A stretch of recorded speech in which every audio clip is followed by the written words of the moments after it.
The vascular system of the stem of Rhapis excelsa. 2. The growing tip.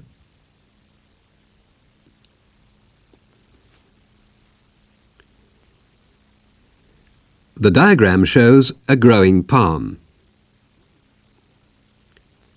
New leaves appear at the top of the stem, being displaced as they become older. The oldest leaves at the bottom of the crown are shed.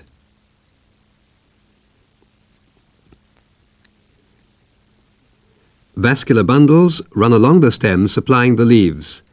The yellow line represents an idealized projection of a vascular bundle onto a radial plane. We shall now look at the pattern of development of the vascular bundles in the apical area. We follow successive transverse sections into the apical stem area. In this region, the bundles are merely procambial strands. Successively younger leaf primordia appear. The youngest primordia in the centre do not yet encircle the stem. We repeat this sequence. As in the mature stem, leaf traces move centrifugally towards the periphery and into the successively appearing leaf bases. Axial bundles, which are first seen transversely cut, are now in longitudinal section. They move radially towards the apical meristem.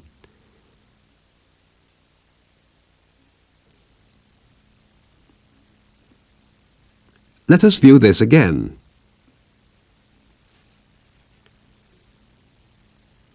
The axial bundles on the right appear stationary because they run more or less parallel to the stem axis. They now begin to move to the left, running radially towards the apical meristem.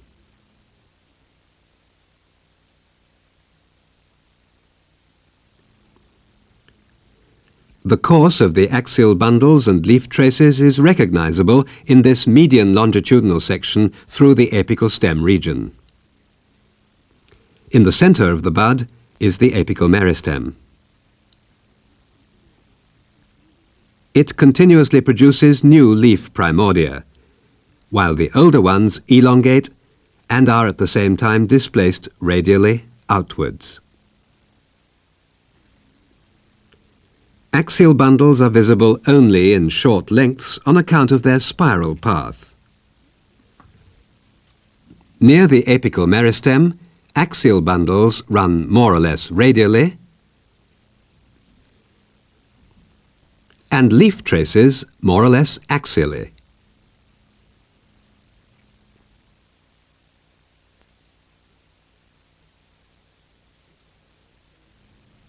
This diagram shows the path of a single major bundle to each of the leaf primordia, projected onto a radial plane. The umbrella-shaped meristematic cap is indicated by a red line. The camera now follows the growing tip. As the apical meristem produces new leaf primordia, older ones are displaced downwards and outwards. Stem bundles run left in the direction of the meristem. The leaf traces run from the center to the periphery.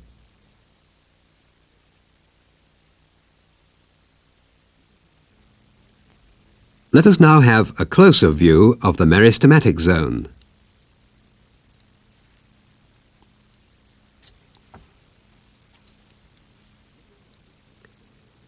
Looking at the edge of the meristematic zone, frame center, we see the axial bundles branching off the leaf traces.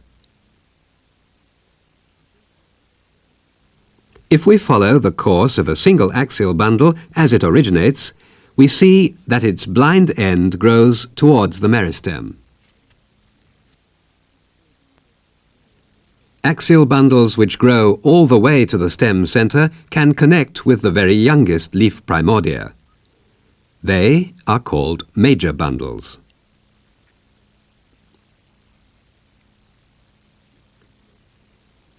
Let us now look at the development of a single major bundle.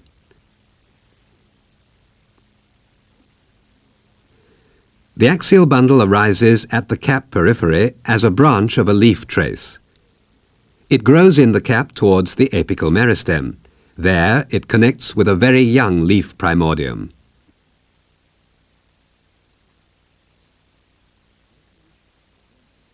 The young leaf primordium grows and the process is repeated. While the axial bundles grow centripetally towards the meristem, from right to left in the diagram, the leaf traces grow centrifugally, from left to right, away from the meristem. Only major bundles are shown in this simplified diagram, one to each of the leaves. Now let us look at the development of a minor bundle. An axial bundle branches off the leaf trace. It grows towards the apical meristem, but in this case it connects with an older leaf primordium. Leaf primordia can connect with axial bundle ends at any of the points indicated between the meristem and the edge of the cap.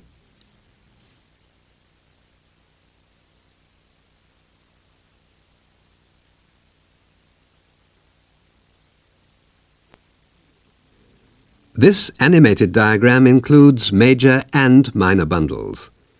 The minor bundles run outside the central zone of the stem, roughly in the middle of the picture, while the major bundles penetrate into the central area, to the left of shot, as they have connected with the youngest leaf primordia closest to the apical meristem. Major bundles gradually become minor bundles as they appear progressively later during leaf development.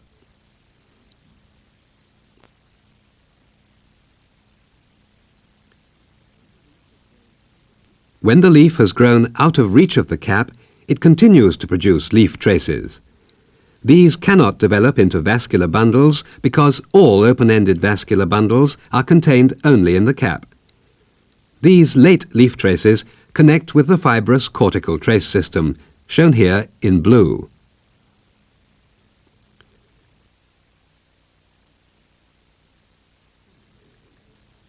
Some of them simply end blindly in the cortex. In reality, there are about 1,000 fibrous cortical traces connecting the Rhapis stem with each leaf and about 100 vascular bundles. This diagram shows all phases of development. Cortical bundles arise outside the meristematic cap, the minor bundles in the lower section of the meristem, and the major bundles close to the meristematic tip.